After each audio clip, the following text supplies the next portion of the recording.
ជំរាបសួរបងប្អូនជាទីស្រឡាញ់រាប់អានទាំងអស់គ្នាដែលបានអញ្ជើញមកដល់ Channel រៀនភាសាចិនដោយមិនអស់លុយបាទដូចខ្ញុំបានជម្រាបជូនពីវីដេអូខាងដើមពីមុនមករួចហើយបងប្អូនការរៀនភាសាចិនចំណុចសំខាន់គឺយើងត្រូវរៀនពីថ្នាក់មូលដ្ឋានគ្រឹះជាមុនបងប្អូនហើយកាលពីវីដេអូមុនយើងបានរៀនអំពីព្យញ្ជនៈរួចហើយបងប្អូនយើងមានព្យញ្ជនៈបូកជាមួយនឹងព្យញ្ជនៈពិសេសបងប្អូនបាទអញ្ចឹងនៅក្នុងវីដេអូនេះខ្ញុំនឹងបង្ហាញបងប្អូនអំពីស្រៈម្ដងបងប្អូនដែលចិនគេហៅថាអ៊ុនម៉ូប្រែថាស្រៈឬក៏ស្រៈនិស្ស័យបាទអញ្ចឹងចិនគឺមានស្រៈនិងព្យញ្ជនៈដូចខ្មែរយើងដែរបងប្អូនតែគឺព្យញ្ជនៈបូកស្រៈចេញអក្សរផ្សេងបងប្អូនខុសពីខ្មែរយើងត្រង់ថាយើងយក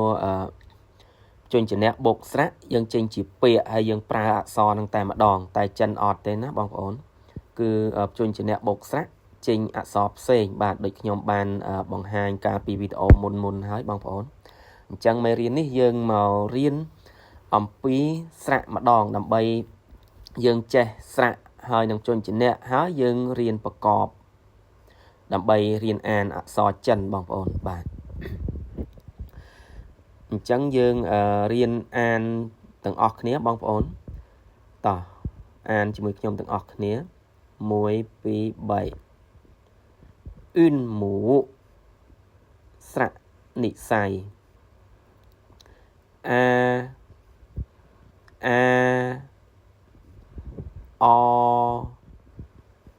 អអ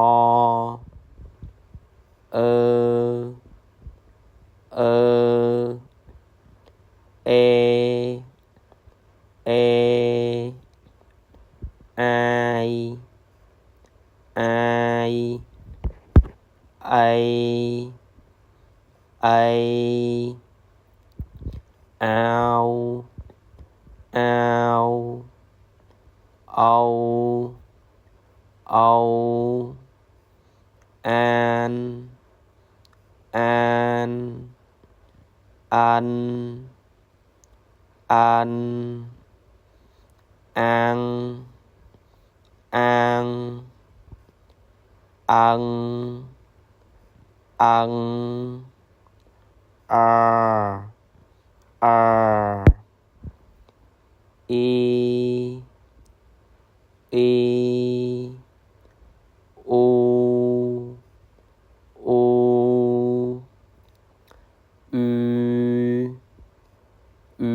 បាទបងប្អូនអញ្ចឹង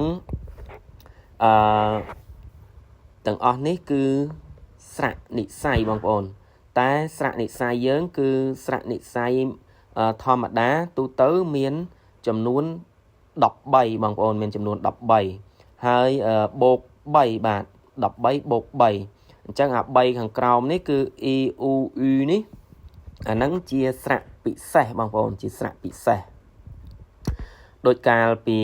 មេរៀនមុនយើងរៀនអំពីព្យញ្ជនៈគឺយើងមានព្យញ្ជនៈពិសេសដែរបងប្អូនយើងមានព្យញ្ជនៈពិសេសដែរគឺ e u u ដែរគឺ e u u ពេលដែលវាដើរតួជាព្យញ្ជនៈគឺ e យើងសរសេរអក្សរ y ឯ u យើងសរសេរអក្សរ w បាទឯសំឡេងធ្ងន់នេះគឺយើងសរសេរ u.2 បាទអាហ្នឹងជាព្យញ្ជនៈបាទដល់ពេលស្រៈគឺដូចគ្នាស្រៈពិសេសគឺយើងសរសេរe ស្រៈ e គឺយើងសរសេរអក្សរ i បាទឯស្រៈ u យើងសរសេរអក្សរ u បាទឯអក្សរសំឡេងធ្ងន់ស្រៈ សំឡេងធ្ងន់នេះគឺយើងសរសេរអក្សរ u.2 បាទអញ្ចឹងអានឹងជាស្រៈពិសេសបងប្អូនបាទអញ្ចឹងបងប្អូនត្រូវចាំស្រៈពិសេស គឺមានE U ហើយនឹង U ណាបាទតោះអញ្ចឹងយើងរៀនអានម្ដងទៀតA O E I ao âu an ăn ăn ấn y u ư បាទអញ្ចឹងសូមបញ្ជាក់ម្ដងទៀតបងប្អូនស្រៈនិស្ស័យភាសាចិនគឺមាន ចំនួន13ស្រៈទូទៅបងប្អូនមានចំនួន13ហើយបូកជាមួយនឹងស្រៈពិសេសចំនួន3ទៀតអញ្ចឹងស្មើនឹង16ដែលស្រៈពិសេសហ្នឹងគឺស្រៈ E ស្រៈ U ហើយនិងស្រៈ U អញ្ចឹងហេតុអីបានE U ហើយនិង U ហ្នឹងជាស្រៈពិសេសបងប្អូនបាទដូចមេរៀនមុនខ្ញុំបានធ្លាប់ប្រាប់រួចហើយបងប្អូនខ្ញុំបានបង្ហាញរួចរាល់ហើយកាលពីមេរៀនមុនណាបងប្អូនE U U នេះគឺជាស្រៈពិសេសឬក៏ជាព្យញ្ជនៈពិសេសដោយសារតែពេលខ្លះវាដើរតួជាព្យញ្ជនៈហើយពេលខ្លះទៀតវាដើរតួជាស្រៈបាទហើយកាលពីវាដើរតួជាព្យញ្ជនៈខ្ញុំបានបង្ហាញនៅវីដេអូមុនហើយគឺនៅក្នុងមេរៀនរៀនពីព្យញ្ជនៈបងប្អូនបាទចំពោះមេរៀននេះគឺយើងរៀនអំពីស្រៈបាទរៀនអំពីស្រៈនិស្ស័យអញ្ចឹងខ្ញុំបង្ហាញ E U U នេះជាស្រៈពិសេសបងប្អូនបាទអញ្ចឹងសូមបងប្អូនចាំចំណាំ E U U នេះជាស្រៈពិសេសពេលដែលវាជាស្រៈពិសេសគឺយើងសរសេរE យើងសរសេរ I U យើងសរសេរអក្សរ U បាទឯ U សំឡេងធ្ងន់ឬក៏សំឡេងធំនេះគឺយើងសរសេរ U.2 បាទប៉ុន្តែនៅពេលដែលយើងប្រើជាក់ស្ដែងគឺយើងអត់មាន.2ទេអក្សរ U សំឡេងធ្ងន់ណាបងប្អូនគឺយើងសរសេរតែអក្សរ U ដូចនឹង U ដែរទេតែធ្វើយ៉ាងម៉េចទៅឲ្យយើងបានដឹងថាពេលណាគេអានថា U ពេលណាគេអានថា U បើពេលសរសេរជាក់ស្ដែងគឺយើងអត់មានសរសេរចុចទេអញ្ចឹងមេរៀនទាំងអស់ហ្នឹងខ្ញុំនឹងបង្រៀនបងប្អូននៅបង្ហាញបងប្អូននៅមេរៀនបន្តទៀតបងប្អូនយើងរៀនមួយជំហានម្ដងពីថ្នាក់ដំបូងមកបងប្អូនយើងមិនអាចរៀនភ្លាមចូលដល់ថ្នាក់ស៊ីជម្រៅភ្លាមទេឬក៏មិនអាចរៀនភ្លាមចេះភ្លាមបានទេគឺសំខាន់បងប្អូនត្រូវព្យាយាមរៀនអានរៀនសរសេរឲ្យបានចេះឲ្យបានចាំបាទដូចខ្ញុំជម្រាប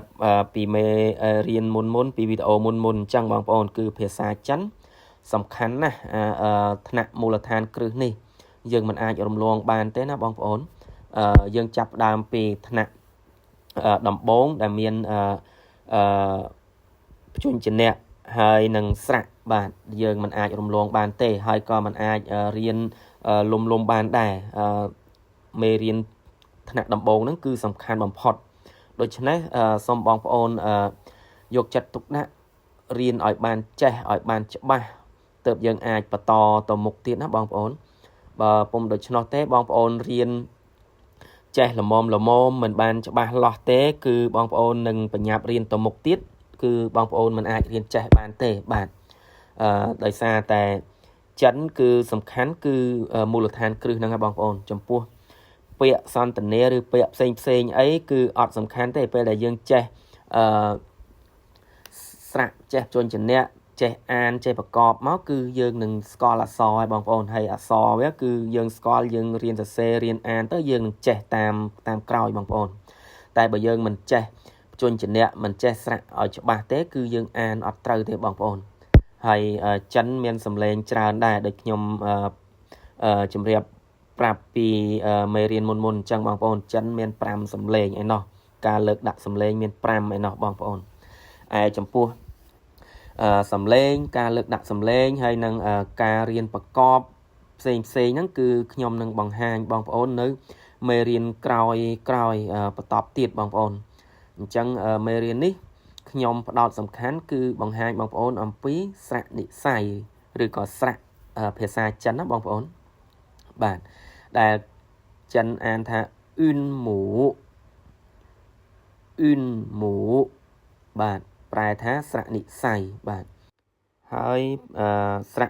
ភាសាចិនក្រៅពីស្រៈនិស្ស័យនៅមានស្រៈផ្សំទៀតបងប្អូនអញ្ចឹងស្រៈផ្សំផ្សេងទៀតយើងនឹងរៀននៅវីដេអូក្រោយទៀតបងប្អូនមេរៀនក្រោយអញ្ចឹងថ្ងៃនេះខ្ញុំបង្រៀនបងប្អូនត្រឹមស្រៈនិស្ស័យឬក៏ស្រៈទូទៅបូកជាមួយនឹងស្រៈពិសេសបាទចំពោះស្រៈផ្សំយើងនឹងរៀននៅវីដេអូក្រោយទៀតបងប្អូនអញ្ចឹងសូមបងប្អូនអានទាំងអស់គ្នាម្ដងទៀតជាមួយខ្ញុំបាទតោះចាប់ដើមបងប្អូនអ៊ុនหมูស្រៈនិស្ស័យអាអអឺអេអាយអៃអាវអូអានអានអាងអឹងអឺអ៊ីអូអ៊ឺបាទអញ្ចឹងU.2 ហ្នឹងគឺអានថាសំឡេងធ្ងន់ណាបងប្អូនឯ E យើងសរសេរ I ស្រៈ E I ហ្នឹងគឺយើងអាន E ធម្មតាអាន E សំឡេងធម្មតាណាបងប្អូនតែU.2 ហ្នឹងយើងអានសំឡេងធ្ងន់ណាម៉ត់ស្រួចឬក៏សំឡេងធំណាបងប្អូនបាទអញ្ចឹងបងប្អូនចាំចំណាំE ហើយនឹងហ្នឹងហើយE U ហើយនឹងហ្នឹងជាស្រៈពិសេសណាបងប្អូនហើយយើងនឹងចេះប្រើវានៅស្រៈពិសេសនិងព្យញ្ជនៈពិសេសហ្នឹងប្រើយ៉ាងម៉េចអញ្ចឹងយើងនឹងរៀននៅមេរៀនបន្តទៀតបងប្អូនបាទអញ្ចឹងមេរៀននេះខ្ញុំបង្ហាញបងប្អូនត្រឹមប៉ុណ្ណឹងអំពីស្រៈនិស្ស័យបងប្អូនបាទអញ្ចឹងបងប្អូនត្រូវរំលឹកត្រូវអានត្រូវសរសេរឲ្យបានច្បាស់បងប្អូនទើបយើងអាចបន្តទៅមុខទៀតបានណាបងប្អូនពេលដែលបងប្អូនចេះព្យញ្ជនៈបូកនឹងស្រៈហើយមេរៀនបន្តទៀតខ្ញុំនឹងបង្ហាញបងប្អូនអំពីការប្រកបបាទប្រកបយកព្យញ្ជនៈបូកនឹងស្រៈយើងអានយើងប្រកបយ៉ាងម៉េចហើយនឹងការប្រើនៅព្យញ្ជនៈពិសេសជាមួយនឹងស្រៈពិសេសបាទអញ្ចឹងមេរៀននេះក៏មានតែប៉ុណ្្នឹងទេបងប្អូនហើយបើសិនជាបងប្អូនស្រឡាញ់ចូលចិត្តសូមបងប្អូនជួយចុច like និងចុច subscribe និងចុចសញ្ញាកណ្ដឹងម្នាក់មួយផងបងប្អូនដើម្បីទទួលបានមេរៀនថ្មីជារៀងរាល់ថ្ងៃបងប្អូនបាទហើយជាពិសេសសូមបងប្អូនជួយចុច share ម្នាក់មួយផងដើម្បីឲ្យបងប្អូនយើងផ្សេងទៀតដែលគាត់មានបំណងចង់រៀនភាសាចិនគាត់អាចចូលរៀននៅក្នុងchannel រៀនភាសាចិនដោយមិនអស់លុយនេះជាមួយបងប្អូនទាំងអស់គ្នាបាទខ្ញុំនឹងចែករំលែកនៅបទពិសោធន៍និងចំណេះដឹងដែលខ្ញុំមានជូនបងប្អូនទាំងអស់គ្នាដើម្បីរៀនភាសាចិនឲ្យចេះដើម្បីយកទៅប្រើការបានទាំងអស់គ្នាឬក៏យកទៅរកស៊ីbusiness រឿងចំនួនជួញដូរផ្សេងបានបងប្អូនបាទដោយបងប្អូនដឹងស្រាប់ហើយភាសាចិនការងារក៏ទូលំទូលាយការងាររកស៊ីក៏ទូលំទូលាយក៏ច្រើនដែរយើងមានការទំនាក់ទំនងប្រស្រ័យតាក់ទងគ្នាជាមួយនឹងជនជាតិចិនជាមួយនឹងហាងចិនជាមួយនឹងរោងចក្រសហគ្រាសក្រុមហ៊ុនអីផ្សេងគឺយើងអាចប្រើប្រាស់ភាសាចិនទំនាក់ទំនង business បានទាំងអស់បងប្អូនបាទ អញ្ចឹងវីដេអូហ្នឹងមានតែប៉ុណ្្នឹងទេបងប្អូនយើងនឹងជួបគ្នានៅវីដេអូក្រោយទៀតសម្រាប់ការរៀនប្រកបជញ្ជាក់បូកនឹងស្រៈបាទអរគុណបងប្អូនជម្រាបលា